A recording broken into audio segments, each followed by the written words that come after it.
Olá, bom dia, boa tarde, boa noite. Hoje estamos recebendo aqui no podcast Sem Posturas uma visita muito mais que ilustre. A comendadora da Audites, porque já recebeu o nosso prêmio Juazeiro, né? É professora, pós-doutorado em Direito e Tributação Ambiental pela Universidade de Lisboa, é procuradora da Fazenda Nacional e é uma militante ativa, né, no direito, na academia, né, no serviço público. E professora, para a gente uma honra recebê-la aqui no nosso podcast. Viu? Imagina, eu é que agradeço, assim, eu que fico muito feliz de estar aqui novamente na Audites, que viu o início lá, o trabalho fenomenal que vocês têm feito. Quantos anos? Desde... Vamos fazer 23 anos. Eu me lembro que eu fiz o discurso de abertura da Audites. Da ESET. Da ESET, Foi, exatamente. É. E foi há muito tempo atrás, e vejo que vocês só avançam cada vez mais. A honra é minha de estar aqui. Obrigada pelo convite. É porque a gente conta com parcerias de valor, de peso, como a da professora. Viu? Professora, a gente vai falar um pouquinho aqui sobre a sua atuação, né, na academia, né, e fora da academia também, porque a academia ela transpira, né, ciência, ela transpira cultura, e a academia é uma indutora das mudanças que a sociedade precisa ver, né? Nós estamos aí na antevéspera, né, da promulgação de uma reforma estrutural importante para o Brasil, que é a reforma tributária, né? A gente vai falar também um pouquinho disso. Mas como a professora tem uma pegada muito forte na questão da tributação ambiental, né, eu queria que a professora explicasse assim, o que é que tem a ver direito tributário com o meio ambiente? Como é que isso se conforma? Como esses dois campos aí do direito, né, eles se conjugam, né? É para tributar ou é para penalizar quem tributa? Como é que isso opera, professor? Olha, uma excelente pergunta, porque essa é a pergunta que mais é feita. Inclusive, eu me fiz em 2007, quando a gente começa o grupo de tributação ambiental. Era uma pergunta que todos nós temos que tentar responder. Primeiro, tentar entender o que o direito tributário tem a ver com o meio ambiente. A princípio, nada. Essa era a resposta que, inclusive, eu dava antes do ano de 98, 99, quando surge no mundo o protocolo de Kyoto, que 97, 98, que o mundo começa a falar em questão ambiental. Antes era a questão ambiental, vamos falar a verdade, era uma coisa meio de bicho grilo, como a gente chamava na minha juventude. A Eco 92, por exemplo, não era uma coisa que nós, do direito, íamos ali. E o direito tributário, quando faz essa junção, que na verdade é direito, meio ambiente e economia. Onde que entra o direito tributário? Eu sempre brinco quando eu falo sobre isso, olha, eu tenho certeza que o mundo está mesmo em perigo. Porque quando um tributarista está preocupado com a camada de ozônio, é porque a coisa é muito séria. Não era a nossa praia, não tinha nada a ver uma coisa com a outra. Qual era a meta do direito tributário? Arrecadar, ponto final. E aí a gente vai evoluindo. Hoje nós temos que arrecadar, mas existe uma palavra do milênio que é sustentabilidade. Arrecadação sustentável. E aí a gente avança mais. Ou o direito tributário é sustentável ou é inconstitucional.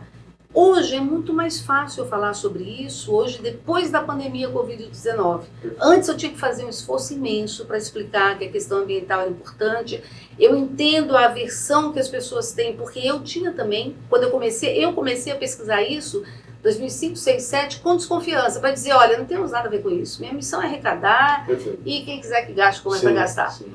Mas a gente evolui, a OMC, que é a Organização Mundial do Comércio, também dizia, minha meta é o comércio internacional. Hoje, o que acontece? O que a gente vê em 2023? A OMC fala, minha meta é o comércio internacional, porém sustentável. Não me venha pedir para comercializar produtos danosos ao meio ambiente, porque o dano é global. Os nossos conceitos mudaram, né? A gente fala hoje de cidadania global, eu falo hoje no território planeta Terra.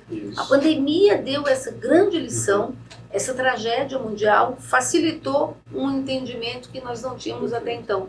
Então, o direito tributário, qual é o grande risco? Todo mundo pergunta, então eu vou pagar mais? Sim. Não pode ser só para penalizar, eu preciso respeitar uma transição, que é esse ponto é que eu vejo a grande dificuldade, né? A gente tem que respeitar essa transição, promover a transição de uma forma sustentável também para as empresas, e o empresário não tem que ter medo disso, ele tem que entender e saber que isso é real. Claro. Não adianta ele fugir, porque vai chegar uma hora que vai dizer, para com esse procedimento que é insustentável em termos ambientais. Então, assim, é uma conotação muito nova, assim.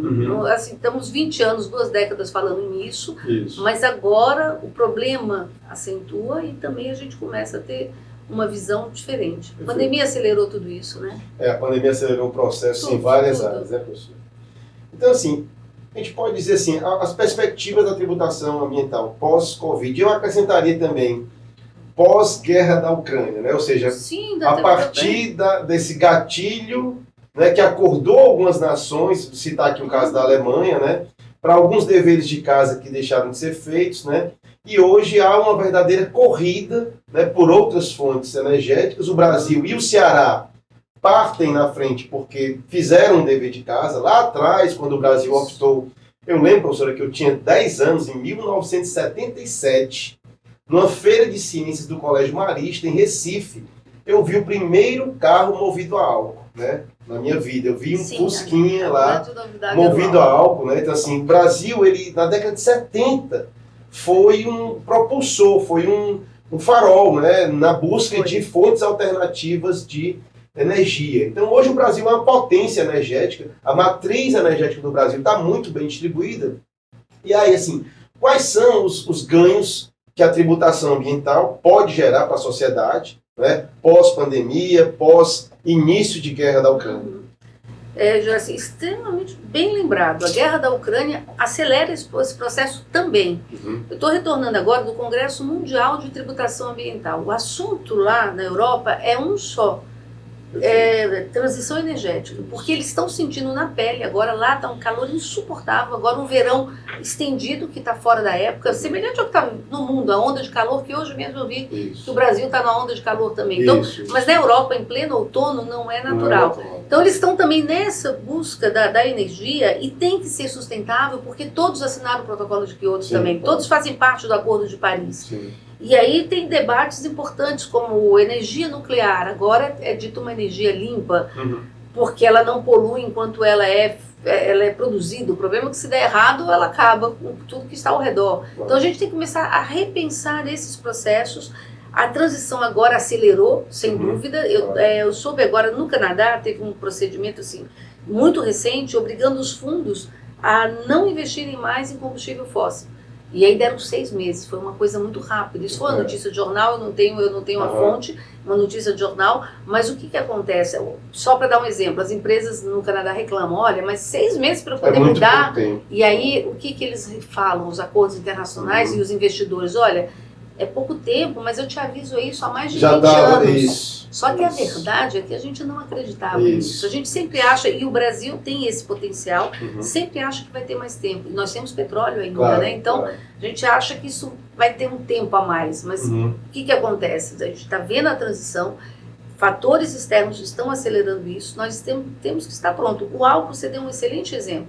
O Brasil tinha tudo para estar no protagonismo do álcool. Ele começou isso, nós temos a estrutura, porque temos terra. E está tudo funcionando bem, só que você vê, a gente sobe e cai. Os Estados Unidos passaram. Não há uma continuidade. Não tem uma continuidade. Então a gente tem que fazer isso, que não seja uma política de governo, é o que eu mais tenho enfatizado. Tem que ser uma política de Estado. Perfeito. Temos que estruturar, porque na Constituição, e é onde eu tenho batido muito nessa tecla, por que uma reforma tributária com esse enfoque ambiental tem que entrar na Constituição?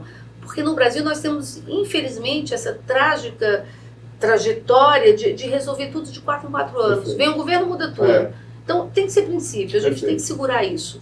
A senhora participou de uma audiência pública na Câmara dos Deputados, né? Então, assim, qual é a perspectiva, a expectativa de manutenção do critério ambiental? Há alguma novidade? Ou seja, o sistema tributário nacional vai ser impactado positivo ou negativamente com essa reforma, do ponto de vista da tributação ambiental?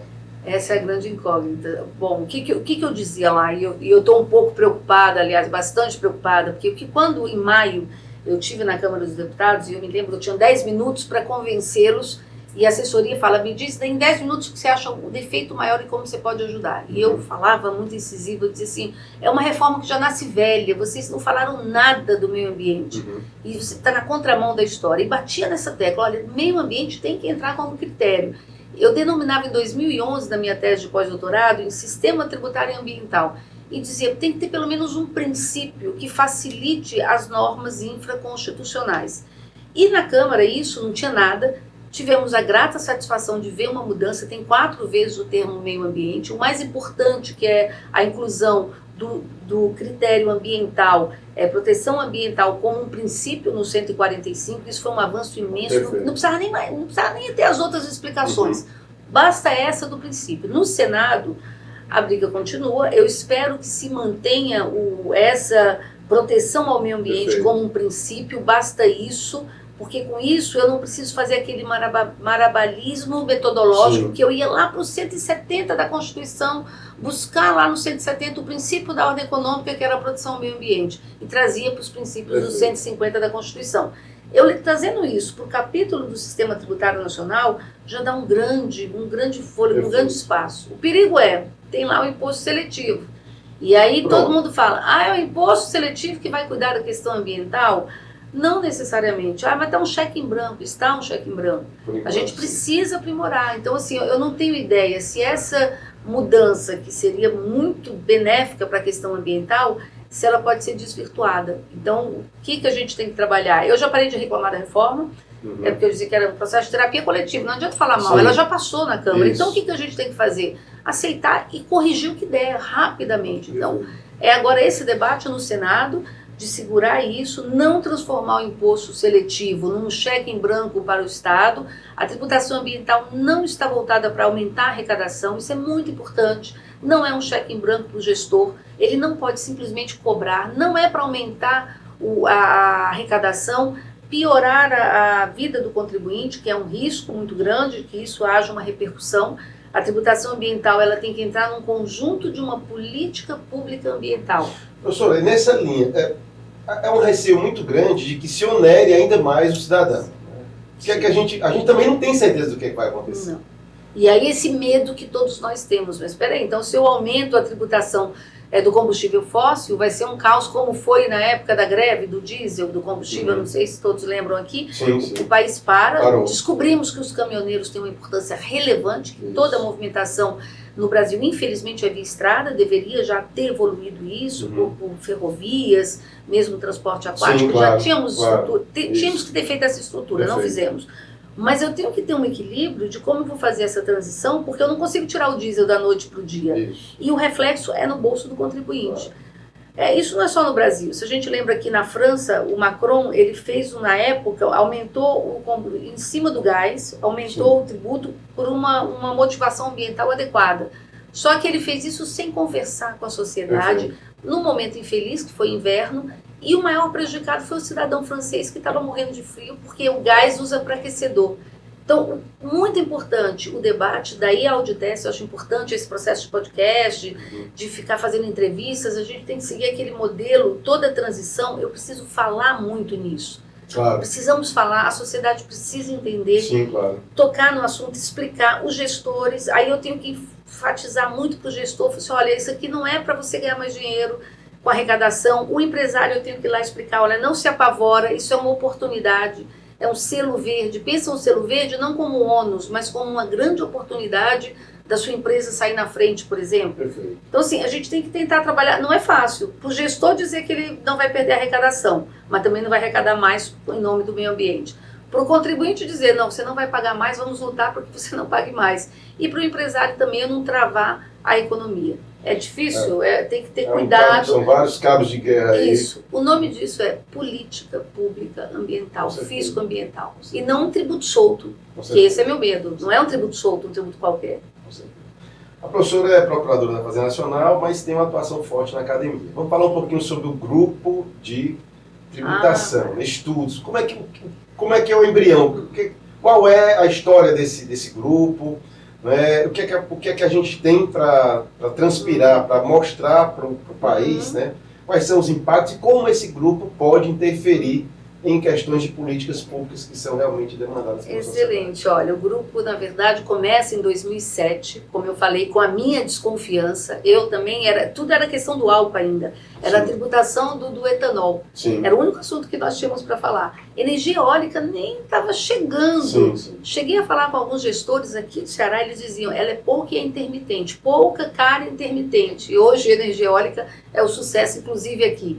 Solar idem, agora a questão do hidrogênio. Então, o grupo vem trabalhando com pontos específicos, trabalhamos com veículos elétricos, construções sustentáveis, resíduos sólidos. E o mais importante, é a minha visão hoje, que eu venho forçando dentro da academia, uma academia voltada para a sociedade. E eu falo isso com muita tranquilidade, porque eu estou na universidade pública.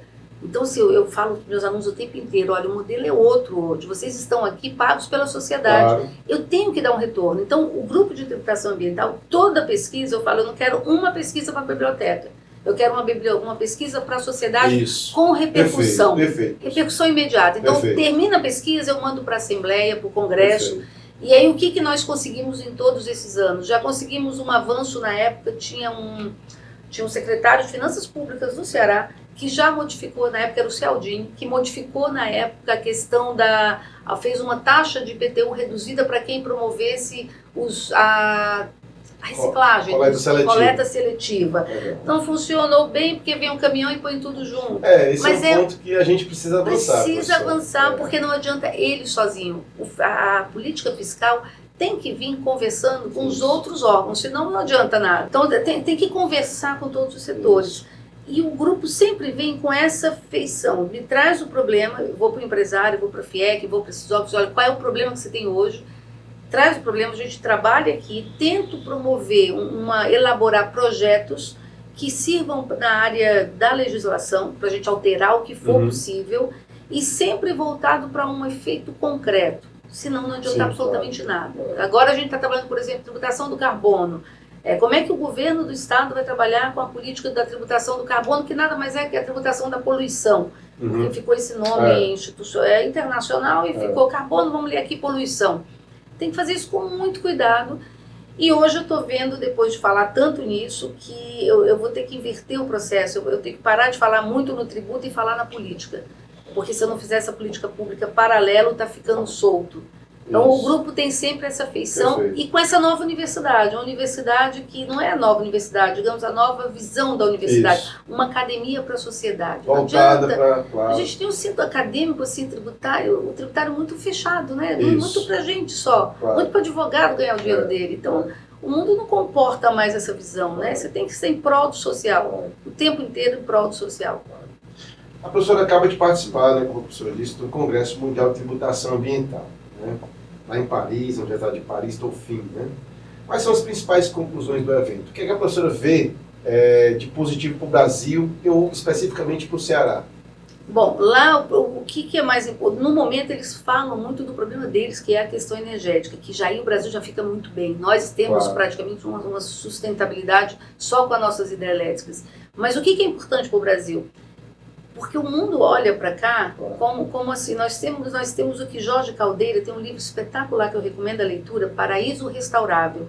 É o Jorge Caldeira com mais duas autoras, que me foge o nome agora, duas jornalistas que fizeram com ele, e uma pesquisa espetacular mostrando, inclusive na questão da matriz energética, o que o Brasil pode ser, esse potencial. Então a gente tem todo esse espaço de conseguir trabalhar com isso. Agora, para isso, a gente tem que segurar e ter algo para oferecer em termos de estrutura. Porque nós temos tudo do meio ambiente adequado, mas falta uma legislação consolidada. Falta um princípio, falta a multinacional chegar e eu dar um controle. Tipo, vem investir, eu te dou segurança, mas você também não vai ser uma política extrativista. Não adianta nada, o que a gente vê até hoje. Municípios minúsculos que têm há 10 anos empresas multinacionais gigantes e continuam paupérrimos. É isso. Como é que pode? Como é que é? O maior produtor de energia, paupérrimo. Então, assim, tem que haver uma junção do socioambiental. E aí a gente vai trazendo, nessa mudança, o Brasil tem essa perspectiva, não pode desperdiçar, é uma coisa que eu vim falando, uma pauta muito forte. O Brasil não pode desperdiçar nessa transição, que é o problema que eles têm lá, nós temos a solução. Sim. Eles estão fazendo lá um programa, é interessante, quando eu estava lá, uma professora falando, um programa da Europa sobre a Amazônia. E ela disse, mostra para os seus alunos. Eu falei, mas peraí, tem uma coisa errada aí. Um programa sobre proteção e controle da Amazônia feito na Academia Europeia. É isso mesmo. E não tinha um brasileiro. Qual é o risco? Esse conceito que a França vem hoje muito forte de bem público mundial. Isso. Maravilhoso, bem público mundial, de proteção. Mas espera aí, eles já queimaram, já destruíram tudo lá e agora a Amazônia virou bem público mundial. Bem público. Então, assim, está no nosso território. Não significa que eu faço o que eu quero. Claro. Mas espera aí, também não venha daqui da ordem. Se a gente não for rápido e não tiver essa proteção e, ao mesmo tempo, essa legislação consolidada nos parâmetros internacionais, a gente corre o risco disso se transformar um bem público mundial, sai do o paraíso restaurável, está lá o Brasil, tira aquilo ali, é o coração do planeta, sai e vira um bem público mundial. E a gente continua no subdesenvolvimento. Com certeza. Não é uma coisa que ninguém queira, né? Eu estava agora em maio, professor, em Berlim, fazendo um curso de curta duração, lá na Red School, que é uma escola de governança. E lá ainda bem que tem alguns brasileiros, né, pesquisando, fazendo mestrado, doutorado. Então a discussão lá dos brasileiros e até dos alemães a preocupação é exatamente essa, para que a Alemanha de olho no hidrogênio verde, que o Brasil e até o Ceará pode produzir, mas assim, será que eles vão construir um modelo neocolonialista, ou seja, o Brasil continua sendo essa mera colônia exportadora de commodities sem absorver os ganhos de escala que isso pode gerar, o valor agregado, né? A gente está vendo isso com as commodities, né? O Brasil é um exportador de soja, de proteína, mas a gente não vê isso se transformar em industrialização, ou seja, a gente não tem como agregar valor àquele produto porque a gente transfere isso para o exterior, né? Professor, eternamente passando matéria-prima, né? Não industrializa nada, vendemos a matéria-prima e compramos o mesmo produto mais caro. A gente vende uma saca de café e compra café encapsulado com a margem de agregação absurda. Ou seja, vivemos eternamente no subdesenvolvimento. Eles estão com um medo agora muito grande, eles nos olham, é interessante e triste, né? Eles olham sempre a América Latina. Então, assim, não se fala em Brasil, se fala assim, os países latino-americanos estão com problema. Então, assim, sempre eles nos olham com problemas. E temos, efetivamente, inúmeros problemas. Só que a gente mistura tudo, né? A gente mistura o social com o político, com o ambiental, com o econômico, que é o grande erro. Eu tenho que seguir, que a Europa nisso é melhor. Eles têm as crises, mas seguem uma plataforma estrutural precisa, né? Vamos aqui, a mudança é meio ambiente segue. E a gente não, fica quebrando, né? O Ceará tem um potencial, não te respondi, se perguntou do Ceará, o Ceará tem um potencial gigante. Felizmente, conseguimos fazer essa virada do que me diziam na época, que a energia eólica era fraca, intermitente, cara. Já caiu tudo isso, caiu um sucesso a energia eólica, a solar entrando fortíssima. Nós temos a matéria-prima diária do que eles mais querem, sol e vento. Então, assim, o Ceará... E onda do mar. A onda, que é um projeto do PCM ali, que você sabe que enferrujou, era da Alemanha, que é um mistério aquilo. Começou, acabou, ninguém fala nada. Procurem na imprensa alguma coisa daquilo, é um mistério. Faz tempo que eles começaram e parou o projeto, né? Até com a COP do Rio de Janeiro, eu acho. Isso, investiram uma fortuna naquele protótipo ali. Enferrujou, não sei se já tiraram. Tem dois êmbolos, né? Tem dois braços articulados. E ficou, enferrujou, acabou, nunca entrou em funcionamento. E agora o hidrogênio verde, só não pode demorar muito. Porque o hidrogênio verde está com tudo pronto. Se a gente desponta, o Ceará tem uma chance gigante. Porque o Nordeste sempre teve ruim, porque a gente não tinha a parte industrial. Mas agora o Nordeste tem tudo, pelo sol e pelo vento, e no espaço agora do hidrogênio verde. Espero que os governantes sigam esse caminho aí, que é o caminho mundial mesmo. Não tem outra coisa para dizer. Esse é o mundo agora, a economia verde. Professor, estamos chegando ao final aqui. Só fazer um comentário com relação ao Ceará. Ontem eu estava fazendo uma palestra na universidade, e conversando com o reitor de lá, a gente fazendo algumas análises com relação ao estado do Ceará especificamente.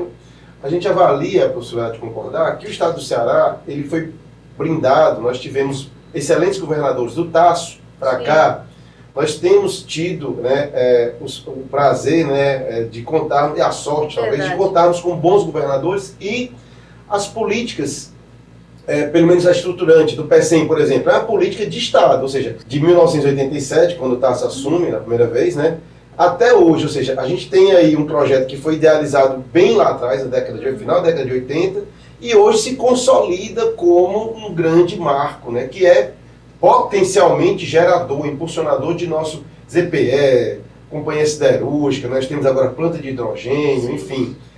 Nós temos parceria com o Porto de Roterdã, que hoje administra o nosso porto, é sócio, é super importante, né? Professora, chegando ao final, vamos abrir aqui a possibilidade da professora fazer suas observações, considerações finais, para que a gente possa chegar aqui no encerramento do nosso podcast. Olha, eu acho que o mais importante, o meu recado aqui, é que a gente não tenha medo dessa junção direito, economia, meio ambiente. Eu acho que a questão, primeiro, não é uma opção. Todos os tratados internacionais já falam nisso.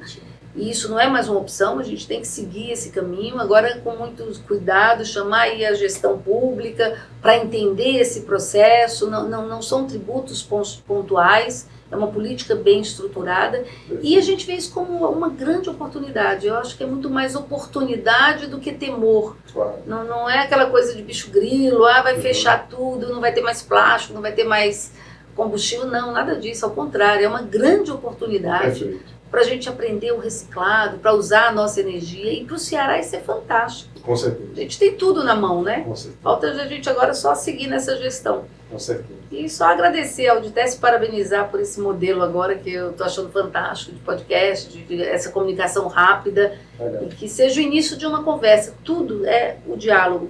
Por isso que é tão importante o que vocês estão fazendo. A Amartya Sen tinha lá, logo depois, no finalzinho do século passado, que foi um dia desse, ele dizia que toda transformação começa com o diálogo. Com certeza. E o diálogo é esse, é o institucional. Então as instituições fortes como a Auditese devem mesmo tomar a frente para a gente ficar batendo nessa tecla, chamar outras pessoas, a gente seguir no debate, que esse é que faz o crescimento.